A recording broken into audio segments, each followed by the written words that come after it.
Hello good morning everyone. देखो जो previous class में हमने स्टार्ट किया था एप्लीकेशन ऑफ डायमेंशनल एनालिसिस, ठीक है, और इसको जो बेसिक कंसेप्ट है वो हमने प्रीवियस क्लास में कंप्लीट किया था। अब वहीं से कंटिन्यू करते हैं कुछ न्यूमेरिकल्स के साथ में, ठीक है। हमें फर्स्ट न्यूमेरिकल गिवन है, if speed of light, universal gravitational constant and Planck's constant are considered as fundamental units, then find dimensional formula of mass in this system.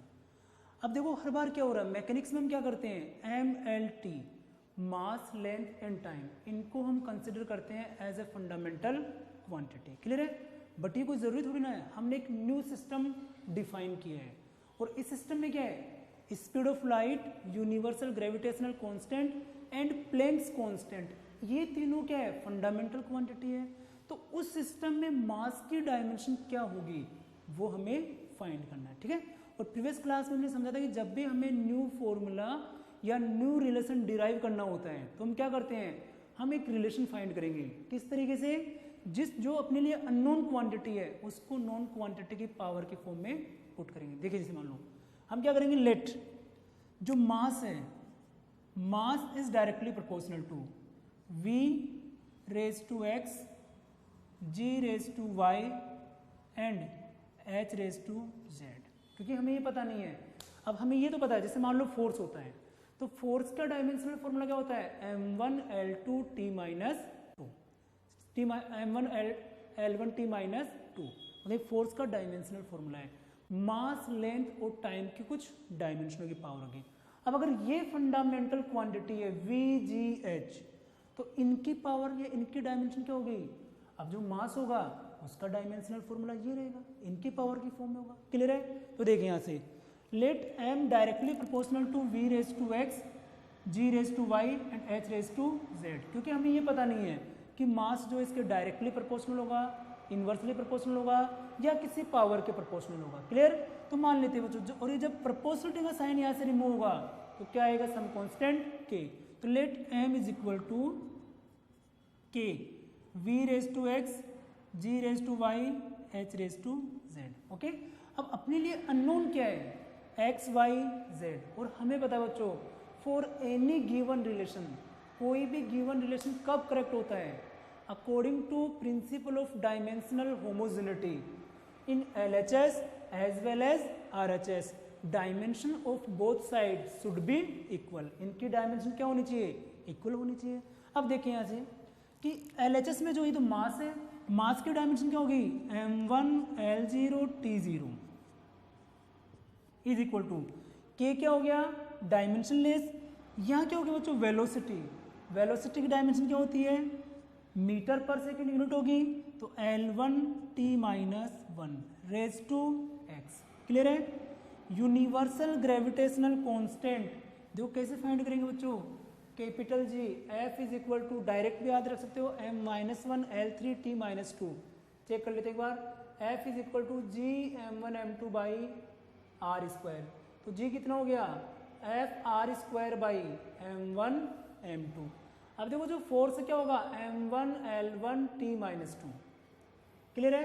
और r स्क्वायर क्या हो गया, डायमेंशन l स्क्वायर, और नीचे क्या आ गया बच्चों, m1 m2 क्या हो गया, m स्क्वायर, तो देखो वही हो गया m minus 1 l3 t minus to.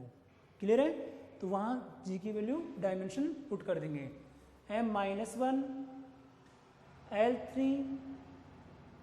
t minus two raise to y, और h जो नहीं क्या होता है, प्लैंक्स कांस्टेंट। देखो बच्चों फोटोन की जो एनर्जी होती है E is equal to h nu, photon की एनर्जी का फॉर्मूला क्या होता है, E is equal to h nu. तो यहाँ से H क्या हो गया, एनर्जी अपॉन फ्रीक्वेंसी, या फिर H is equal to energy upon frequency क्या होती है, 1 बाई टी। इट मीन्स क्या हो गया, 1 by t. So we can write dimension of H is equal to energy into time. अब एनर्जी की डायमेंशन क्या होती है, m1l2 t minus two into साथ में क्या आ गया, t। क्लियर? तो H की डायमेंशन क्या होगी, m1l2 t माइनस 1। आया समझ में? अब देखो आपको जब मान लो एग्जाम में क्वेश्चन आएगा तो ये दोनों डायमेंशन जो है G और H, अगर आपको डायरेक्टली याद होगी तो आपको बहुत कम टाइम में आप क्वेश्चन कर लोगे, ठीक है। इसलिए ध्यान रखो ये कुछ डायमेंशंस जो है वो आपको डायरेक्टली याद होनी चाहिए, ठीक है। डायमेंशन नहीं तो फॉर्मूले याद होने चाहिए। क्लियर? तो देखो यहाँ से क्या हो गया, h की डायमेंशन क्या है, m1 l2 t minus 1 raise to z।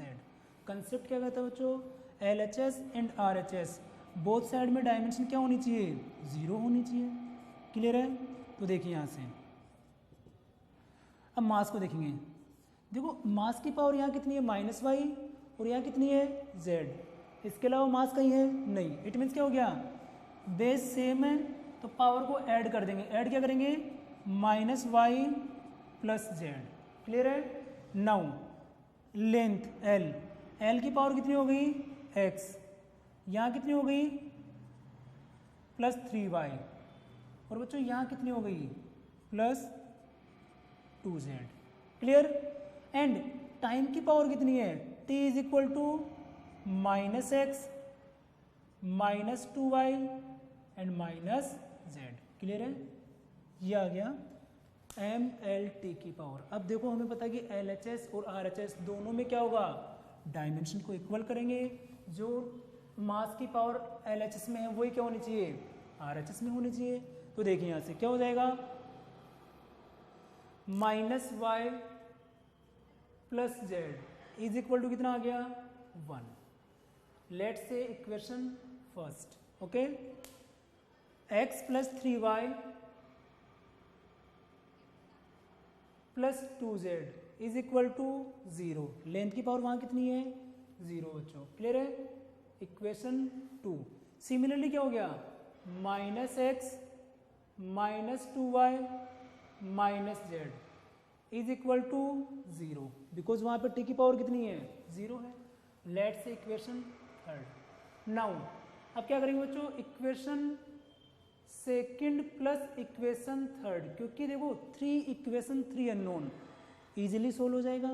ठीक है, इक्वेशन 2 और इक्वेशन 3 को ऐड करेंगे तो क्या हो गया, x माइनस एक्स कितना हो गया, 0 plus y plus z is equal to 0। Clear है? आया समझ में?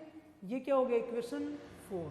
अब देखो बच्चों 0 लिखने की हमें जरूरत नहीं है, डायरेक्ट लिखते हैं y plus Z. Okay, now देखो इक्वेशन 1 और इक्वेशन 4 जो है, यहाँ से हम y और z की वैल्यू फाइंड कर सकते हैं। क्या करेंगे, इक्वेशन फर्स्ट प्लस इक्वेशन 4 दोनों को ऐड करेंगे तो y क्या हो जाएगा, कैंसिल हो जाएगा। तो क्या हो गया, 2z इज इक्वल टू 1, तो z कितना आ गया, 1/2। z की वैल्यू कितनी होगी, 1/2। नाउ अब z की वैल्यू जब यहाँ पुट करेंगे तो क्या हो गया, इक्वेशन 1 में -y plus 1/2 is equal to 1। तो यहाँ से क्या हो गया, देखो -y is equal to 1 minus 1/2, कितना बचेगा, -1/2। तो y की वैल्यू कितनी हो गई, 1/2। एंड बच्चों जो y की वैल्यू जो है इक्वेशन सेकंड या थर्ड किसी में आप पुट कर दीजिए, वहां से आपको क्या मिलेगा, x मिलेगा। क्या हो गया, x minus 3y 3/2। Clear, x plus 3y, sorry यहाँ पॉजिटिव है, तो x प्लस 3y, y की वैल्यू कितनी है, 1/2, 3 इंटू 1/2 प्लस 2 इंटू जेड कितना हो गया, 1। z की वैल्यू कितनी है, हाफ, उसका twice is equal to 0। Clear है? तो देखो बच्चों यहाँ से क्या हो गया, x इज इक्वल टू, यहाँ पावर कितनी हो जाएगी, ये सब कुछ सही है यहाँ पे, ठीक है। ठीक है, ये कितना हो गया, 5 माइनस 5/2। क्लियर है? पावर कितनी होगी, -5/2। अब ये जो वैल्यू है x y z, इन तीनों वैल्यूज को हमें यहाँ पुट करना होगा। ठीक है, आया समझ में? इनकी वैल्यूज को हमें यहाँ पुट करना होगा। ठीक है, तो देखो अपना जो फाइनल आंसर होगा इट विल बी, देखो x y z की वैल्यू में गिवन है,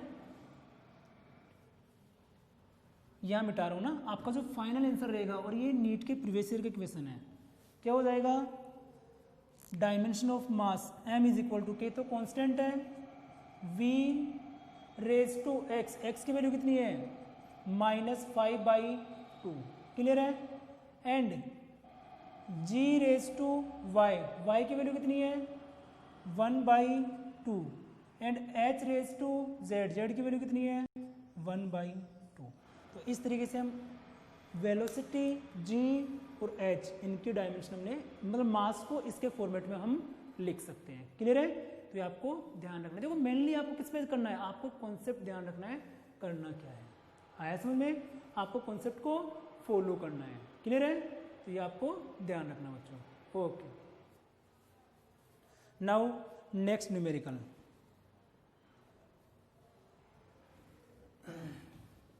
एक ऐसा ही क्वेश्चन और करते हैं, उसमें हम कुछ अनदर क्वांटिटीज ले लेते हैं और उनको फंडामेंटल क्वांटिटी कंसिडर करेंगे, वो आपको ट्राई करना है।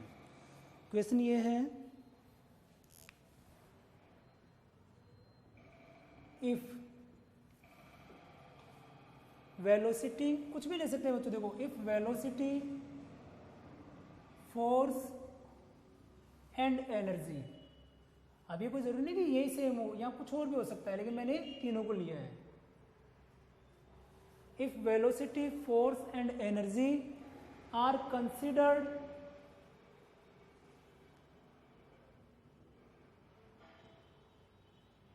as fundamental quantity, are considered as fundamental quantities, then find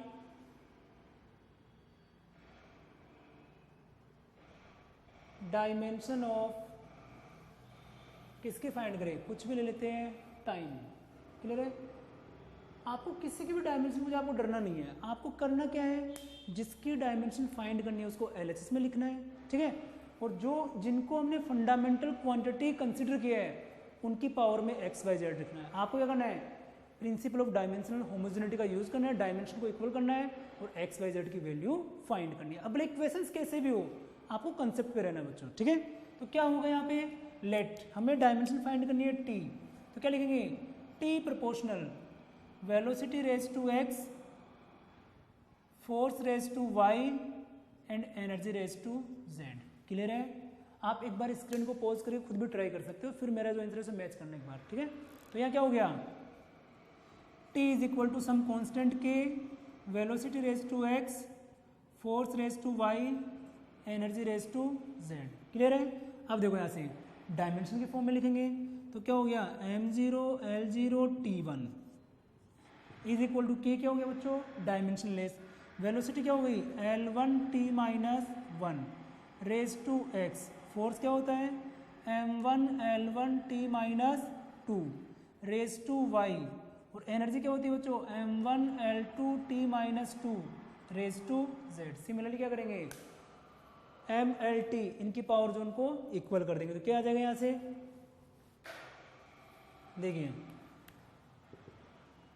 देखो मास की पावर m, यहाँ मास नहीं है, m raise to y plus क्या हो गया z। क्लियर? लेंथ की जो पावर है l, l रेज टू क्या हो गया बच्चों x plus y plus 2z। Okay, and similarly जो टाइम है, टाइम की पावर क्या हो गई, minus x minus 2y minus 2z। Clear है? और इधर क्या हो गया, m0 l0 t1, ठीक है, ये हो गया। अब क्या करेंगे, पावर्स को हमें कंपेयर करना है, ठीक है, और इक्वेशन को सोल्व करना है। इक्वेशन को बस सोल्व करते वक्त थोड़ा सा ध्यान रखना है, सम टाइम में भी यहाँ पे फॉल्ट आ जाती है, बट अपना मोटो वो नहीं है, अपना मोटो है कि क्वेश्चन जो उसका कंसेप्ट क्लियर होना चाहिए। और देखो आपको कैलकुलेशन तो सही होनी ही चाहिए, ठीक है। देखिए यहाँ से क्या हो गया, y plus z is equal to 0, let's equation first. Clear? x plus y plus 2z is equal to 0, let's equation 2 and minus x minus 2y minus 2z is equal to 1, equation third, ठीक है। अब तीनों से हमें क्या करना है, x y z की वैल्यू फाइंड करनी है। जब पहले दोनों को ऐड करेंगे बच्चों, कौन से को, इक्वेशन 2 प्लस इक्वेशन थर्ड, तो प्लस एक्स माइनस एक्स कितना हो गया 0, plus y minus y minus y, और क्या हो गया प्लस जेड माइनस 2z कितना हो गया 0, तो यहाँ कितना हो गया 0 प्लस 1 1, तो y की वैल्यू कितनी आ गई -1। दोनों को हमने क्या किया है, ऐड किया है। क्लियर है? नाउ सिमिलरली अब y की वैल्यू अगर हमने फाइंड कर ली तो y की वैल्यू इक्वेशन 1 में पुट करेंगे तो क्या हो गया -1 plus z is equal to 0। तो z कितना हो गया 1 आया समझ में। y और z दोनों की वैल्यू फाइंड कर ली। सिमिलरली x की वैल्यू फाइंड करेंगे तो क्या हो गया x इक्वेशन 2 में वैल्यू पुट कर रहे हैं -y plus 2 into 1 is equal to 0। तो ये क्या हो गया बच्चों x -1 plus 2 plus 1 is equal to 0 हो गया यहाँ से। तो क्या आ गया x is equal to -1। Okay x की वैल्यू कितनी आएगी -1। अब क्या करेंगे अपना जो फाइनल आंसर होगा वो क्या होगा बच्चों, देखो वहां से dimensional formula of t is equal to क्या होगा v raise to x f raise to y and e raise to z। Clear है। k तो क्या था सम कांस्टेंट था, डायमेंशन लेस होता है, लिखने की जरूरत नहीं है। तो क्या होगा t is equal to v raise to -1 f raise to -1 and e raise to 1। ठीक है। अब देखो हमें टाइम, अगर हमने वेलोसिटी फोर्स और एनर्जी को फंडामेंटल क्वांटिटी कंसीडर किए हैं then the dimension of time is this one. ये क्या हो गई टाइम की डायमेंशन हो गई। ठीक है। तो इस टाइप के बच्चों काफी क्वेश्चंस जो है वो आपको एग्जाम में पूछे जा सकते हैं। ठीक है। और सभी में जो कंसेप्ट है वो सेम रहेगा। आया समझ में, नोट कर लीजिए इसको।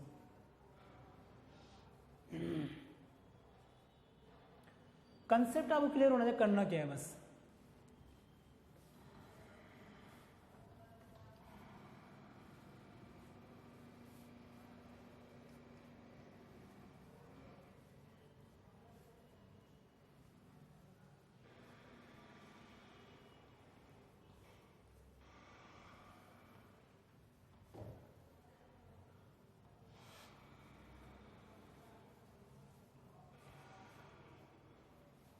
अब देखिए लास्ट न्यूमेरिकल इसी कंसेप्ट पे कर लेते हैं। ठीक है।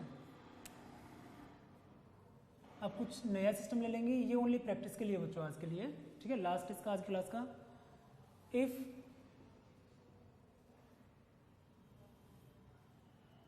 चलो सेंट्रीपिटल और सेंट्रीफ्यूगल फोर्स का इक्वेशन कर लेते हैं। ठीक है। जैसे मान लो कोई भी ऑब्जेक्ट जो है एक सर्कुलर ट्रैक पे हैविंग मास m, ऑब्जेक्ट का मास कितना है m, एक यूनिफॉर्म वेलोसिटी v से बच्चों क्या कर रहा है रोटेशन कर रहा है, इस पे सर्कुलेशन कर रहा है। क्लियर।